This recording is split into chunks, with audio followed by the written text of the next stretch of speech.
Bienvenue dans l'épisode numéro 6 pour la 7e épreuve du championnat du monde Super Sport au Portugal sur le circuit de Portimao. Dans cette vidéo, on va vous montrer un week-end à la limite, toujours en difficulté, mais qui finit bien.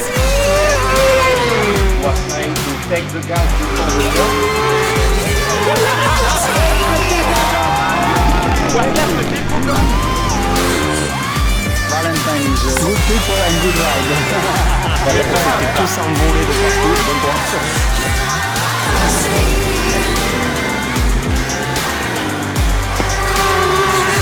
Bienvenue sur The Beast TV. Voilà, on est dans le premier virage. Ici, déjà ce qui est spécifique ce circuit, c'est qu'il y a énormément de vent. Donc là, par exemple, vous allez l'entendre sûrement au micro, il y a beaucoup de vent et le vent arrive souvent dans cette direction.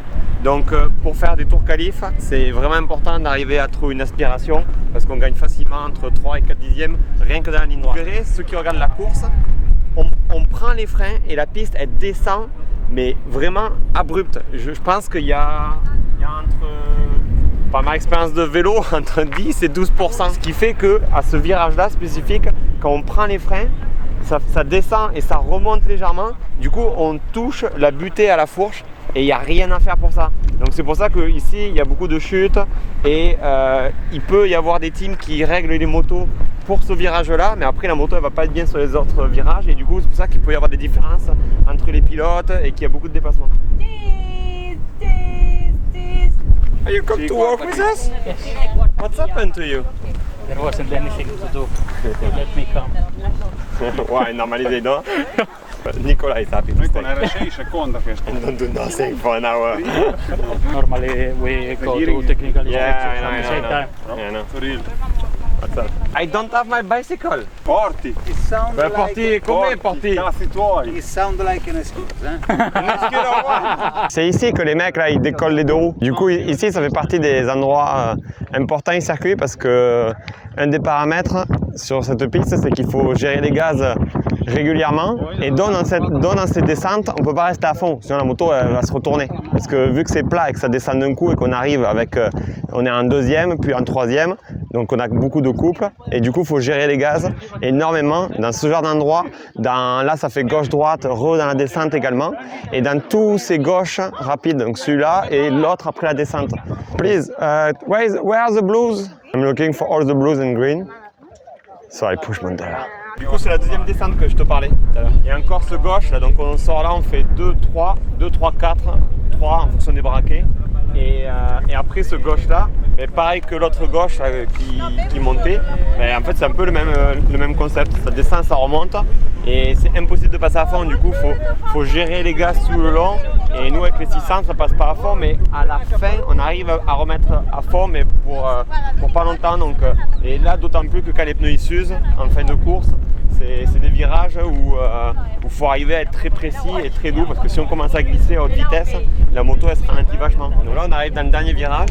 Du coup ce qui est compliqué dans ce virage là c'est que donc on rentre en troisième et on garde la troisième dans le virage et à l'entrée ça monte légèrement, on met la moto sur l'angle et une fois qu'on est plein angle ça fait une descente et avec la vitesse qu'on a ici, la descente elle est vraiment agressive et du coup les motos elles se délestent.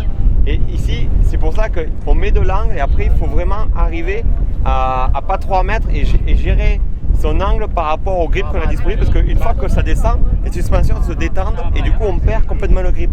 Et donc il y a toujours une phase où il faut être assez patient et pas rentrer trop vite, pas rentrer en survitesse parce que si on rentre en survitesse, au vu du manque de grip qu'on va avoir, on va s'écarter.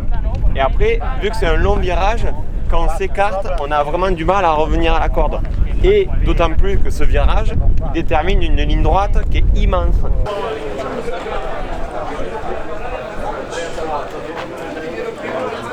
Fatto un giro? No. No.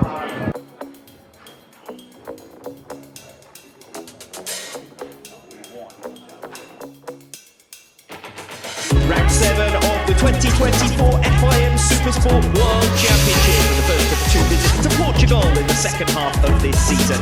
We joined us trackside at the Algarve International Circuit in Portimao. By the time we arrived here in September last year, the 2023 Supersport title was already wrapped up. This season we arrived at the halfway mark in the campaign, with a lone race weekend in August before a sprint finish to the calendar.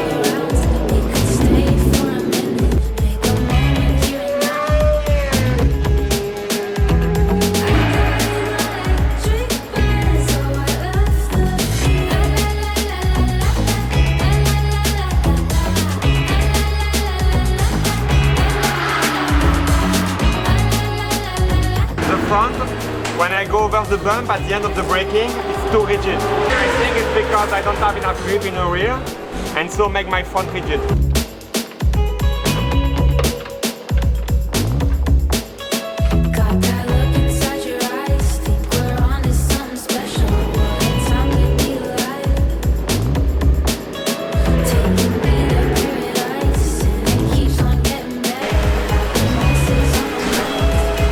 I feel really slow, start line to finish line. For sure the second shock was better. With the first shock, I was in need to use a lot of rear brake everywhere. If not, like the bike was pushing to the front and then losing the front, you know, aggressive. Where I have the movement, it's the really end of braking and nothing phase. So in a T3, T8, T13, T14.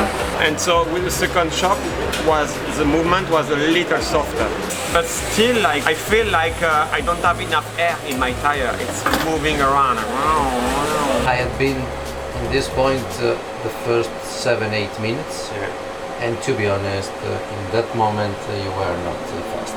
And I was looking here the brake, sliding, going into the T3 at the beginning. Was not bad, but for sure this part was not looking all the people who were not fast. Even here, Manzi touched the limiter from here to here, even here. Yeah. Different choice. Yeah, for sure, he used a much shorter gearing than us.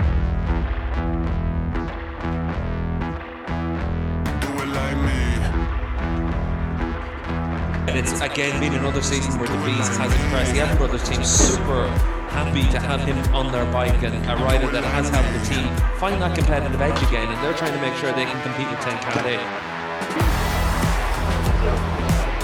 So for Allen Brothers with the Beast, they're able to get themselves in the mix with Tenkate and with Manzi, but they're trying to do a good job.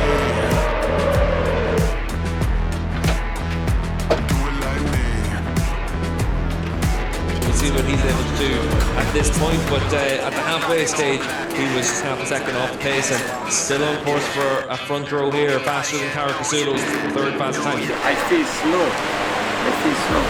Si sente lento. When I make a turn, I feel like I'm staying in a turn 1 year. Non capisce. When you are fast, you feel the speed, you know? You love before, you were doing a very nice line here. Quite wide, like for example the lap after were a bit internal, maybe you are not able to do always the same job. Bon, on se retrouve après cette première journée d'essai libre et de qualif. C'est ça que j'aime bien, mais je pensais être plus à l'aise plus rapidement et en fait j'ai des difficultés à trouver de la vitesse simplement. Du coup on a un tout petit peu changé la moto, ça m'a aidé, mais j'arrive pas à poser mon pilotage et à être régulier, à faire des tours. Donc j'ai réussi à faire un bon tour entre guillemets, je prends quand même 1 seconde par la première Ducati, enfin les deux Ducati, tout le monde prend une valise. Après je suis à 2 dixièmes, un peu moins de 2,5 de Manzi, qui est la meilleure Yamaha et qui est 3e. Moi ça me met quand même 8e, parce qu'on est quand même tous vraiment serrés. Après je sais que la course ça sera une autre histoire, on va essayer d'y faire un truc demain. Et moi je vais essayer de poser un peu plus mon pilotage pour être un peu plus régulier et faire moins d'erreurs. Parce que bon, après j'ai roulé beaucoup seul, le vent s'est levé. Ce matin on avait le vent de dos dans la ligne droite et cet après-midi on avait le vent de face. Et en roulant seul, on perd facilement 2-3 dixièmes. Je ne sais pas si les autres ils ont fait leur tour avec une aspiration ou pas, en tout cas moi non. Après sur le 8e ça fait chier, mais je sais que la course c'est toujours différent. Peut-être je vais galérer, peut-être pas. En tout cas je vais essayer de trouver ce petit truc qui va faire que je vais réussir à passer un cap en vitesse et être plus à l'aise sur la moto.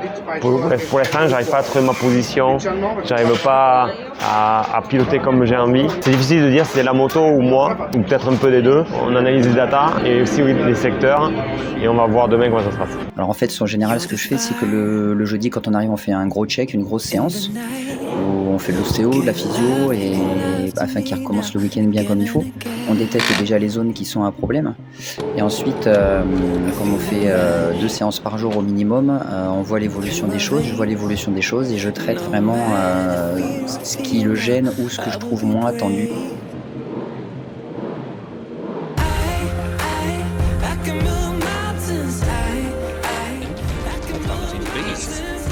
He's trading a lot of gravel there, and De Vries looks like he's gone down on the sighting lap. So drama for Valentin De Vries as he makes his way round to the start line. We saw this from Jorge Navarro last time out, didn't we, at the Czech round, and it went on to compromise him in a major way. Let's see if Valentin De Vries is A-OK to start the 17-lap race coming.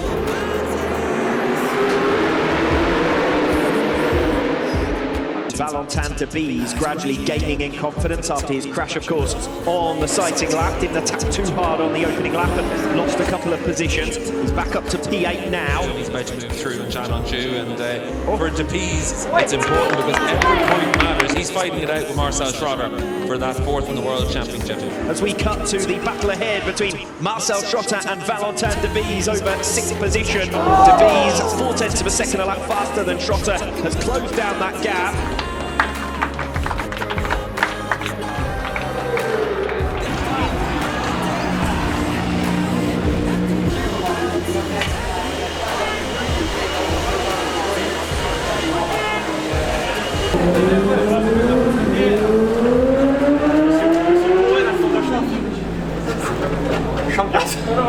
Champion.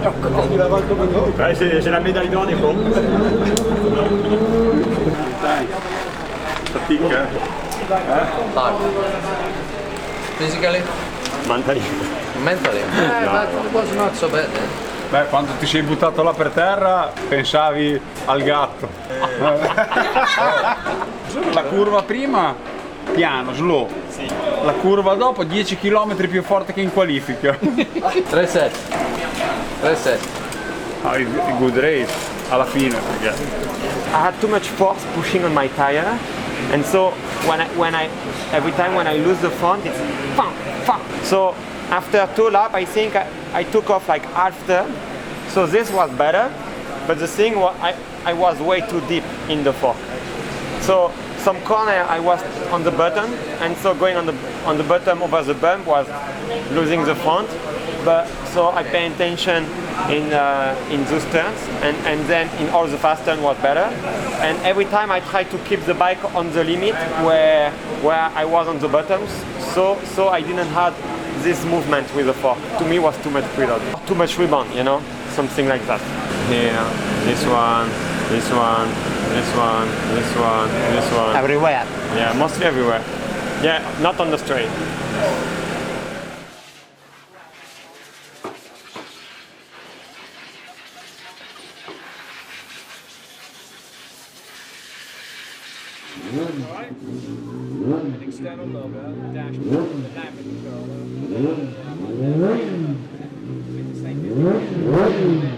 Bon, retour de cette deuxième journée. Warm-up plutôt positif, on a changé le braquet, on a changé quelques réglages de moto et de suite je me sentais beaucoup mieux, j'ai trouvé de la régularité dans mes chronos, j'étais à chaque fois entre un dixième plus ou moins, donc très très bon. Et du coup en partant 7ème, ici c'est vrai qu'avec la Yamaha on a toujours un braquet un peu long et les Ducati et les Triumph, ça, ils utilisent plus ou moins le même braquet sur les circuits, sur les différents circuits pardon. Et du coup c'est vrai que j'ai fait un bon départ, mais le bon départ n'a pas suffi, un bon départ pour le braquet qu'on avait. Et du coup quand j'ai passé la 2, tout le monde m'a redoublé, c'était un truc de fou. Donc un peu, voilà. What you explain? I do the YouTube. Ah yeah? Yeah. Subscribe to the channel. Thank you. Okay, that's all. Je pensais qu'il allait me dire quelque chose parce que je l'ai un peu forcé quand je suis passé devant lui. Alors, il y a un truc que j'ai oublié de dire, c'est que je suis tombé autour de chauffe. Donc ça m'est arrivé déjà une fois, donc 2 fois. Et donc pas très fier, pas très fier de moi. Comme un con, en fait, je roulais tranquille et après j'ai voulu un peu attaquer pour voir la moto comment elle se comportait dans le tour de chauffe avec le plein d'essence et tout. Et plein d'essence, vieux pneus, je suis rentré un peu trop vite dans le virage, enfin 10 bornes, et du coup j'ai perdu la panne direct. Donc ça va, j'ai réussi à tenir la moto, il n'y a pas grand chose de cassé, donc je suis allé sur la grille de départ. Le team méga réactif, ils ont tout réparé en 2 secondes quoi. Ils ont tout de près, les demi-guidons ils ont jeté dedans et tout, assez impressionnant. Je pense qu'ils n'ont rien à envier, demain s'ils veulent faire de l'endurance ils sont prêts. Dans les premiers tours, pas assez incisif pour doubler, je doublais mais au lieu d'en doubler 2-3 dans le tour, j'ai doublé un chaque tour, donc le temps que tout le monde se fight et que ça perde un peu de distance. Et du coup, je commençais un peu à être écarté du groupe qui était devant moi. Mais voilà, le temps de trouver mon rythme, de me remettre en confiance, on va dire de un quart de la course à la fin, je fais les bons chronos qui sont équivalents à Manzi. Je perds juste à chaque fois un dixième dans le premier secteur comparé à lui pour arriver à faire les mêmes chronos et voir à la fin j'étais un tout petit peu plus vite que lui. Donc je finis à 5 secondes de Manzi qui fait 3e et du coup moi je finis 6e. Donc on va dire c'est pas trop mal au vu des aléas qui se sont passés. Mais il me manque toujours un petit quelque chose pour trouver un tout petit peu plus de vitesse, sachant que les chronos sont très proches entre tout le monde. Donc si j'arrive à trouver un dixième demain dans ce secteur 1, j'arriverai à être pas mal. Donc je pars quand même 7e parce que j'ai pas réussi à faire un bon tour, même si j'ai fait des tours réguliers. C'est ce qui me manque toujours un peu de toute façon pour ceux qui suivent les vidéos. Demain je peux espérer de faire un meilleur résultat que ça. Alors on se retrouve pour répondre à vos questions. Donc dans chaque vidéo je prends le temps d'y répondre, donc n'hésitez pas à poser vos questions. Si c'est des questions qui ont déjà été posées, j'y répondrai quand même en commentaire. Et si vous croyez que c'est une question bête, ne vous inquiétez pas, toutes les questions sont bonnes à poser. Première question, je suis curieux de savoir combien les carters moteurs acceptent de démontage, remontage. Alors, les carters moteurs, ils les utilisent en tout pour 3 réflexions moteurs. Donc, ça veut dire entre 1500 et 2000 km x 3, donc entre 5000 et 6000 km. Petite question, on te voit beaucoup t'entraîner sur les grands circuits, mais beaucoup de pilotes s'entraînent avec des 125 sur les petits circuits de karting. Trouves-tu ce type d'entraînement bénéfique? C'est vrai que je ne poste pas les photos tout le temps quand je roule, mais effectivement, j'ai une Yamaha R3 avec laquelle je m'entraîne sur les pistes de kart et des fois je vais aussi sur les grands circuits avec, enfin je vais plutôt à Pau. C'est très bénéfique parce que ça reste une moto, alors c'est des motos qui sont quand même assez lourde, légère mais assez lourde pour les pistes de karting, donc c'est pas mal, la sensation elle est bonne en termes de poids, en termes de gestuelle. C'est sûr que il faut avoir un peu plus de vitesse de passage que ce qu'on a avec les 600, mais c'est toujours bien de travailler des choses différentes pour pas rester bloqué dans son train-train habituel. Donc oui, je m'y entraîne beaucoup et d'autant plus que économiquement parlant, c'est moins onéreux d'aller sur les pistes de karting avec un droit de piste qui se situe entre 30 et 50 euros. Bon, il y en a, ils partent en couille, ils font payer ça trop cher, mais ça permet de rouler pas très cher. Les pneus, ils durent beaucoup plus longtemps, donc oui, je le fais quand je suis un peu comme ça niveau budget. Petite question, tu dors où? Comment une partie galère aux contraintes agréables du voyage incessant? Patrick, Arnaud et moi, on dort la plupart du temps, enfin tout le temps en dehors du camion parce que le camion est déjà complet avec une équipe avec 6 places de couchette et l'équipe mécanique. Donc nous on dort soit d'un Airbnb qu'on partage des fois avec le patron et Jessica l'intendante, ou sinon dans le pire des cas on prend un hôtel et on essaie d'avoir des hôtels avec 3 petits lits. Et après est-ce que c'est une galère de voyager? Alors moi je suis pas un grand fan de voyage, j'aime bien être chez moi, donc oui et non. Après je veux dire comme je disais au team, traverser le monde entier, aller en Australie pour faire une course avec eux, je trouve ça cool. Après aller en Australie pour faire les vacances, non, ça c'est sûr et certain. Donc si toutes les courses pouvaient se situer à côté de la maison, je signe de suite, mais on fait un championnat du monde et c'est toujours cool d'aller visiter les différents pays et de voir les différents fans, notamment dans les pays comme l'Angleterre ou la France ou les pays, des circuits comme ça où il y a beaucoup de monde, ça fait toujours plaisir. Alors dernière question, super format, manque plus que la caméra embarquée. Alors pour ceux qui suivent les vidéos depuis peu, je le répète, c'est qu'on n'a pas les droits d'image et du coup on aime, surtout Arnaud aimerait bien filmer beaucoup plus en bord de piste, mais on n'a pas le droit. On n'a pas le droit de filmer des motos qui roulent, donc on n'a pas le droit de mettre des caméras embarquées et du coup on fait des petites copies d'écran et on essaye de filmer un peu la télé et tout, on triche, on est un peu à la limite, mais on est autorisé à faire ça, mais on peut pas faire plus. On aimerait faire bien évidemment de vous montrer beaucoup plus d'action et des caméras embarquées, que je les commente et tout, c'est des formats qui pourraient être très cool, mais je ne peux pas le faire. Je vais essayer de filmer un peu plus quand je vais rouler en entraînement et commenter mes tours pour vous expliquer comment je roule, etc. Mais on ne peut pas faire plus, donc désolé.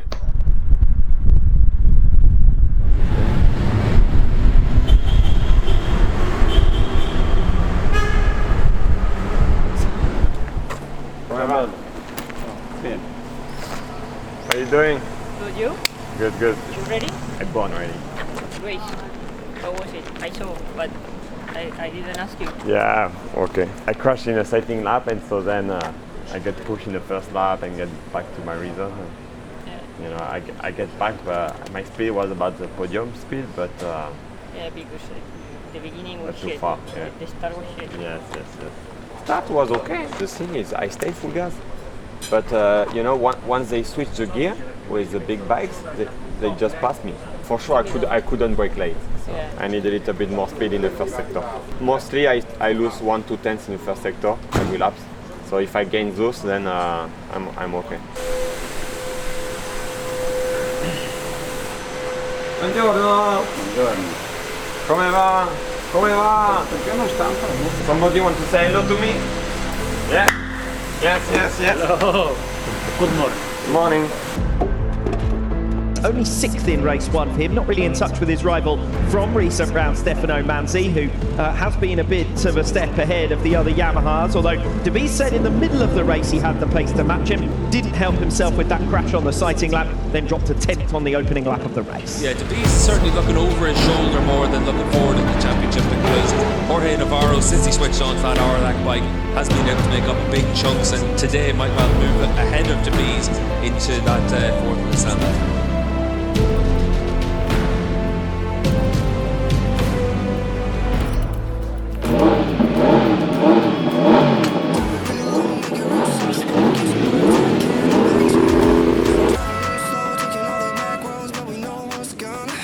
Lights on, and we are racing.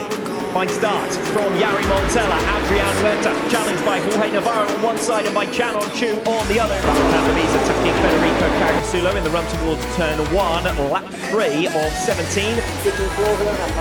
Great effort from De Vries coming from behind. Bear in mind that the lack of pace for him yesterday would may well have been due to his spill on the sighting lap. Today he's come out roaring. Oh, Huerta's down! Adrian Huertas from the race lead on lap number 9 was pushing on to try and extend his advantage over Yari Montella, and this is the kind of opportunity that Montella really needs in his championship fight. Yari Montella makes it back-to-back victories here in Portimao, and will this prove a turning point in the 2024 World Championship? Stefano Manzi over the line in 2nd place, with Valentin De Vries completing the podium in 3rd.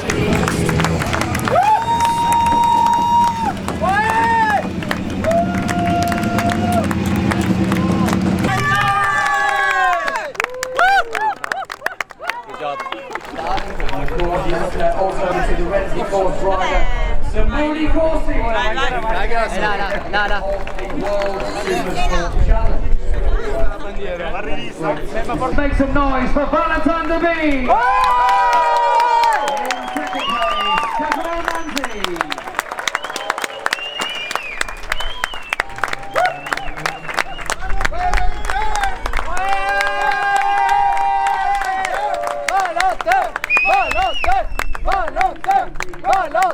On the podium, and they're in the crowd. They are in the crowd. Yari Montella is doing it. I choose my friend. Manzi's followed him. Great stuff. Oh, and he's still going. The next race is your home race in France.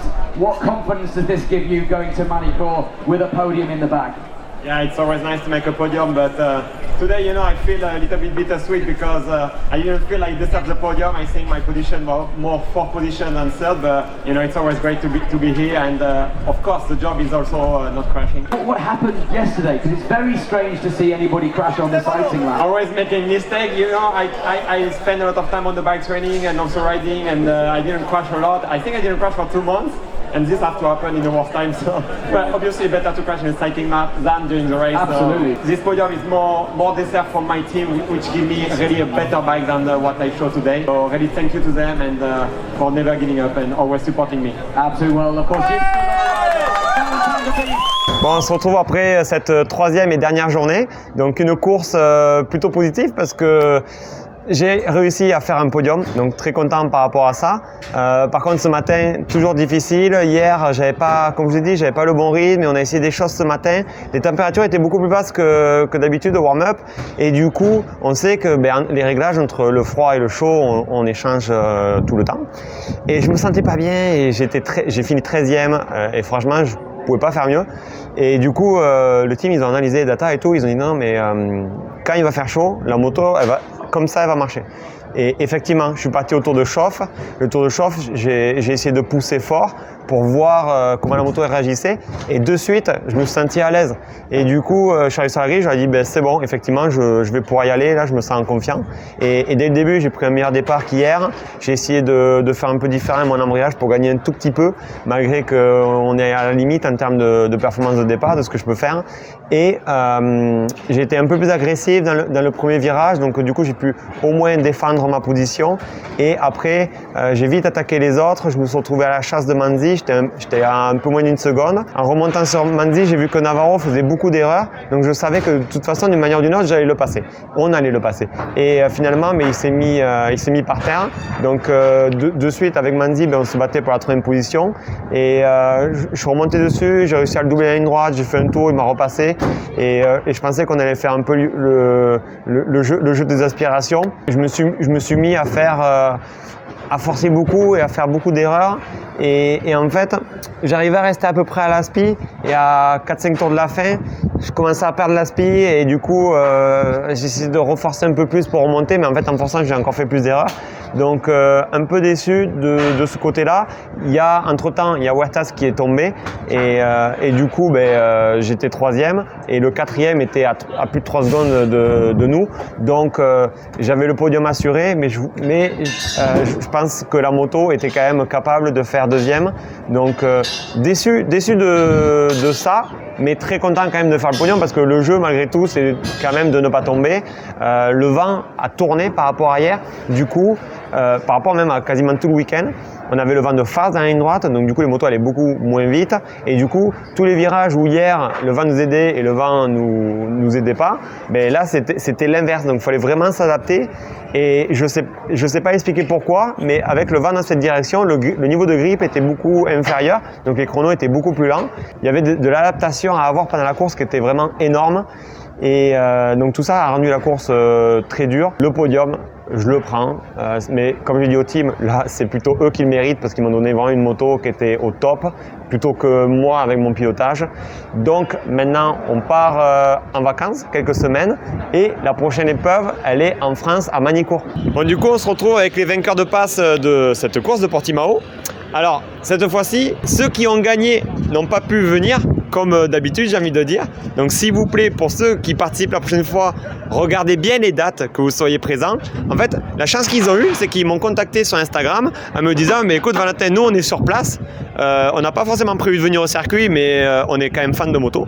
Donc si jamais on peut gagner les passes, on les prend. Et en fait, ce qui s'est passé, c'est que vu que personne a répondu et personne ne voulait venir, je les ai contactés et c'est avec plaisir qu'ils sont venus. Et ça fait toujours plaisir de tomber sur des gens agréables, polis et qui sont contents. Donc, je sais pas, qu'est-ce que vous avez à dire sur ce week-end? Ça a été déjà bravo. Merci. Déjà bravo. Et non, mais c'était un super week-end. C'est un magnifique moment passé avec des gens super sympathiques. Et puis ça a été que du bonheur. En fait, et on s'est régalé pendant 3 jours. C'était vraiment génial. Encore merci. Avec plaisir. Donc pour la prochaine course qui se situe à Magny-Cours en France, je vous invite à aller dans la description. Il y a un lien. Dans le lien, vous rentrez votre prénom, votre nom de famille, votre numéro de téléphone et votre adresse email pour que je puisse vous contacter. Vous n'êtes pas obligé de partager la vidéo, de commenter, il n'y a rien à faire. Vous avez juste à faire ça. Et s'il vous plaît, je vais vous demander de bien regarder les dates, que vous êtes disponible, que vous êtes en capacité de venir et de vous héberger.